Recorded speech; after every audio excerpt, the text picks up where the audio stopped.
نیا نام سگ 3 ساله از جنس مالینایز بلژیمی در یک مرکز آموزشی در بالای تپه در شهر کابل.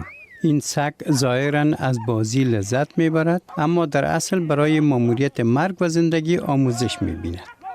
در مرکز آموزش کشف و خنثی‌سازی ماین در شهر کابل یا MDC 200 سگ تعلیم میبیند.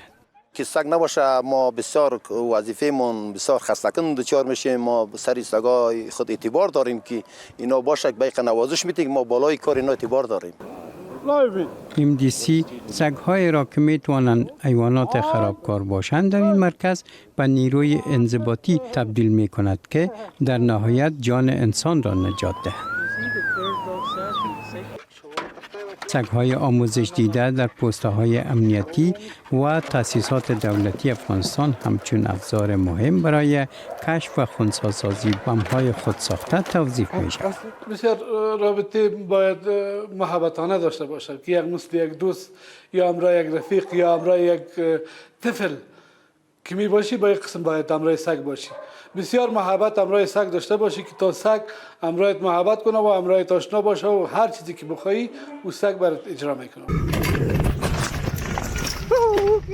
در این مرکز تعلیمی سگ‌ها از جنس جرمن شفرد و یا مالینایز بلژیمی آموزش می‌بینند و آموزش آنها 2 سال وقت را در بر می‌گیرد و همچنان نگهداری آنها نیز پرهزینه است.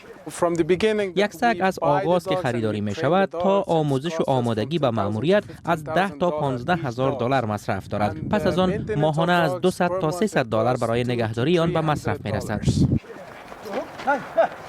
مرکز MDC در افغانستان در سال 1989 میلادی تأسیس شد.